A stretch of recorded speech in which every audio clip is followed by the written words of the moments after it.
A presidente Dilma está afastada e sendo processada pelo Senado da República pelos crimes que cometeu,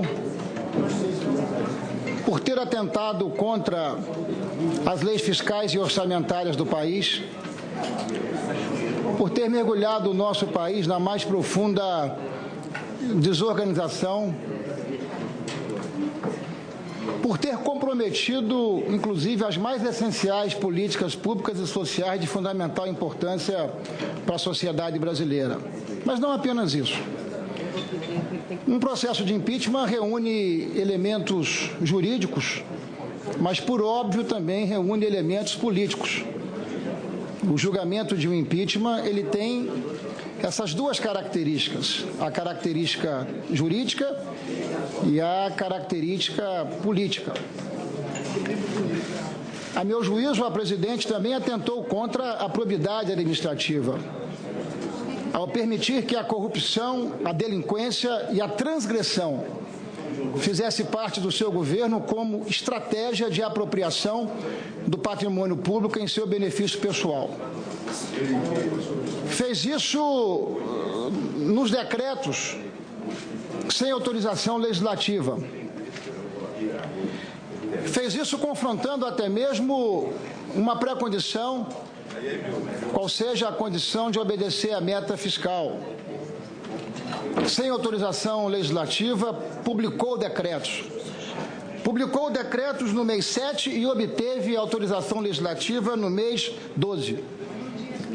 Mas não fez isso apenas em 2015, nos casos desses decretos que nós estamos aqui avaliando. O Tribunal de Contas da União, órgão da instituição, órgão do Estado brasileiro, que não pertence a nenhum governante de plantão, acaba de divulgar, de novo, que o governo é reincidente nos crimes, cometendo esses mesmos crimes em 2015. Portanto, deverá ter as suas contas rejeitadas, segundo o parecer técnico, assim como fez em 2014.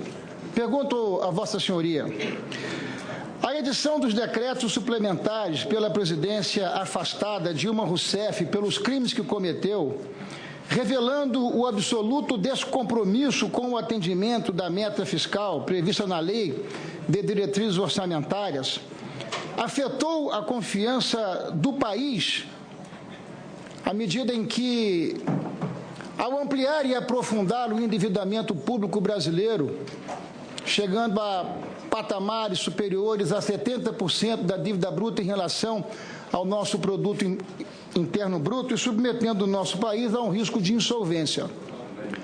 A atitude da presidente da República comprometeu a confiança do nosso país e da sua solvência?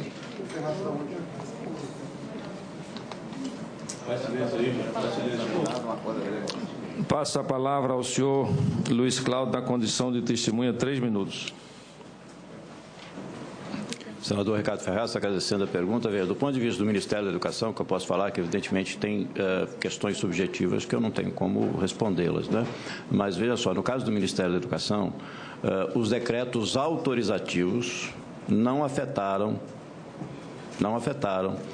o primário, porque não veio acompanhado de limite. Eu reitero que, no caso do Ministério da Educação, foi feito um trabalho muito sério, um trabalho muito dedicado, para que nós conseguíssemos internalizar um corte de 10 bilhões 970. Então, no caso do Ministério da Educação, você teve um crédito autorizativo, mas nós tivemos um corte de limite, ou seja, nós empenhamos a menos 10 bilhões 970. Eu acho que isso é um esforço do governo. No caso do Ministério, teve que ser. Confesso que eu lutei para que não fosse esse corte, que eu queria cortes maiores, porque nós precisávamos continuar avançando. Como avançamos, eu tenho muito orgulho disso, com programas como o FIES, como o Pronatec, programas que nós colocamos jovem para dentro. Todos os jovens, por exemplo, do FIES tiveram o seu FIES renovado, todos todos, não tem ninguém que ficou de fora.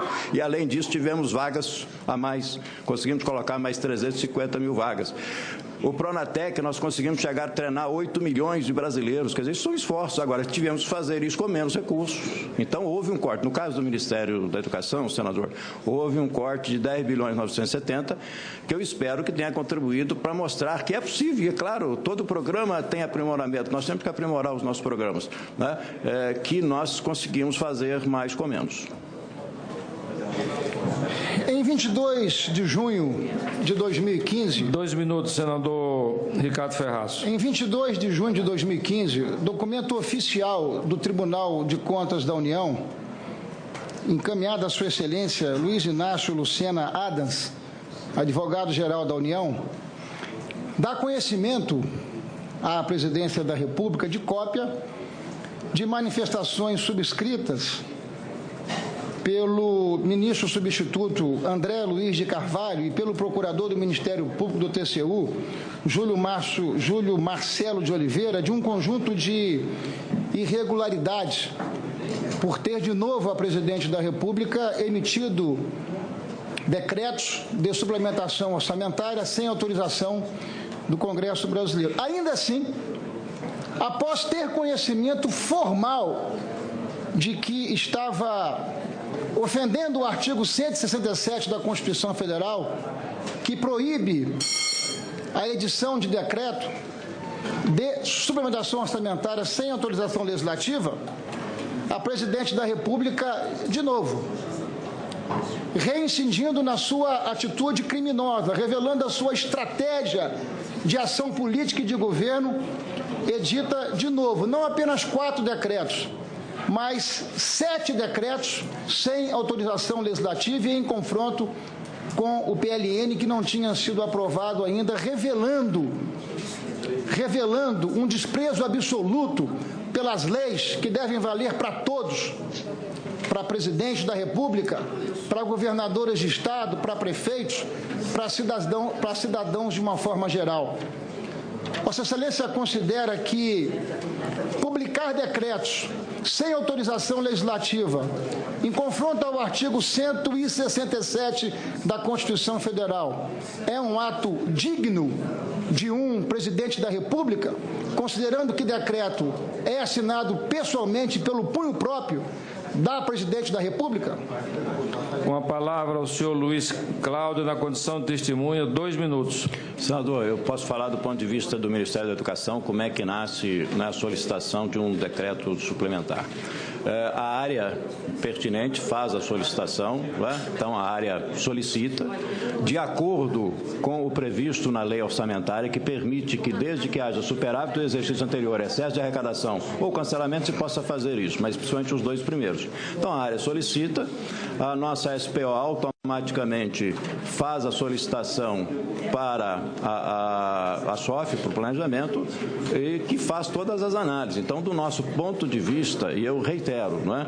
O fato de nós termos um aumento, uma dotação orçamentária, não implica no primário e não implica em gastos maiores. Eu tenho que falar do ponto de vista do MEC. Nós tivemos, mesmo com essa suplementação, nós tivemos um corte de 10 bilhões e 900. Então, do ponto de vista do Ministério da Educação, o nascedouro é esse. Depois que vai para o Ministério do Planejamento, feita a análise jurídica, feita a análise pelos técnicos, que aí essa análise compete a eles para verificar se está adequado ou não, e isso vai para a Casa Civil para ser assinado. Então, é assim, dessa forma que no Ministério da Educação são demandados os créditos adicionais. Senador Ricardo Ferraz, um minuto. Senhor presidente, senhoras e senhores senadores, infelizmente o depoimento da testemunha ele está restrito às questões do Ministério da Educação, e as questões do governo vão para muito além do Ministério da Educação. Nós vamos continuar atento e ouvindo a manifestação e o depoimento da testemunha.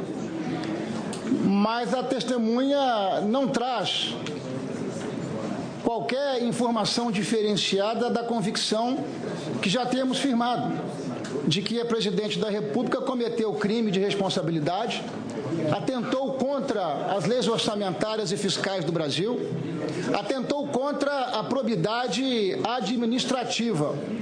E por isso mesmo, à medida em que a gente vai desdobrando aqui o nosso processo, vai ficando cada vez mais objetivo, vai ficando mais cristalino de que a presidente da República será julgada pelos seus atos próprios, por ter revelado todo o dolo na sua estratégia criminosa de governar o país como se o país fosse um anexo, como se o país fosse um puxadinho dos seus interesses políticos, pessoais, partidários e dos seus aliados. O que reforça em mim a convicção que não há outra alternativa. Vamos ouvir as testemunhas, vamos aprofundar o contraditório por evidente, como determina a lei, mas a presidente da República terá que ser afastada.